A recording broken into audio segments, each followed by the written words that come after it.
Musical form. 2 words that strike fear into the hearts of music students everywhere. But not after watching this video, because I'm going to share with you 4 easy tips so that you'll be able to determine the basic form of any piece of music. So without further ado, let's get into it. Now, if I had to guess, I think that most of you have probably had an experience like this.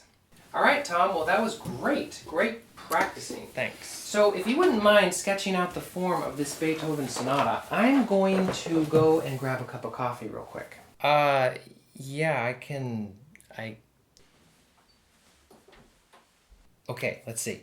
So, musical form means, man, I should have paid more attention in theory class. Sections? And if you had an experience like this, make sure and hit the like button. Okay, so tip number 1 is to look for key changes. Most of the tonal music from the last 3.5 centuries follow the convention of presenting each section with its own key.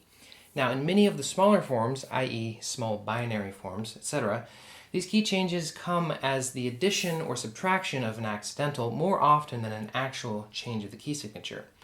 Whereas in larger forms, such as sonatas, symphonies, concertos, etc., the key signature is often changed, but not always. Now let's take a brief moment and look at this simple minuet from the Notebook for Anna Magdalena Bach. This minuet is a short binary form, and we can notice how the second section adds C sharps, which makes the implied tonality for the section clearly the dominant of the starting key. Notice the clear cadence in D major in measure 24, then notice how the C sharps vanish and it slowly transitions back to G major. This makes the first and second section very easy to distinguish.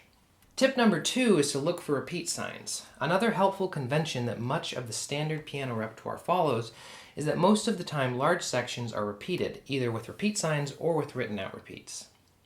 Again, notice from the minuet that we just looked at that the 2 main sections are both repeated. For the sake of time we won't, but if you look at the sonatas of Mozart, Haydn, Beethoven, you will find that all of the main or large sections are repeated. This tip makes it very easy to find where the main sections start and end in virtually any piece of music written during these time periods. Composers towards the end of the 19th century began to abandon this convention, but it still is a very helpful tip for a very large amount of repertoire. Okay, now, not here to judge, but I can tell you haven't hit the like button yet.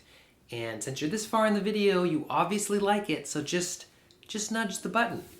It'll give you 10 years of good luck. No, can't say that. Someone else already does.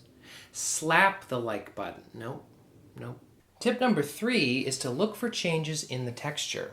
This tip is not really a convention that composers followed so much as just good composing, in that it makes the music less boring and more interesting. It's not always true, but it is a helpful idea to keep in mind that often when a new section is reached, the texture will change too. For instance, if the left hand is playing some kind of Alberti pattern in the first section, then it will usually change in the second section. Now, obviously the left hand isn't the only part that will normally change, but it's very easy to listen for these changes in the left hand. Again, listen to any piano sonata of Beethoven and you'll know exactly what I mean.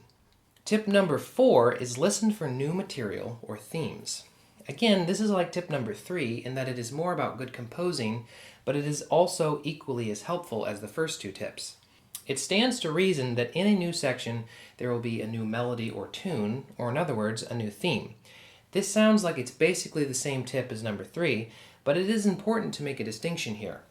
Whereas the texture may change in a new section most of the time, sometimes the texture might be the same, but the thematic material might be different, which makes this last tip an important one to mention. Think about many of the sonatas of Mozart. When these 4 tips are used in combination, it will make determining the basic form of any piece very easy, efficient, and stress-free.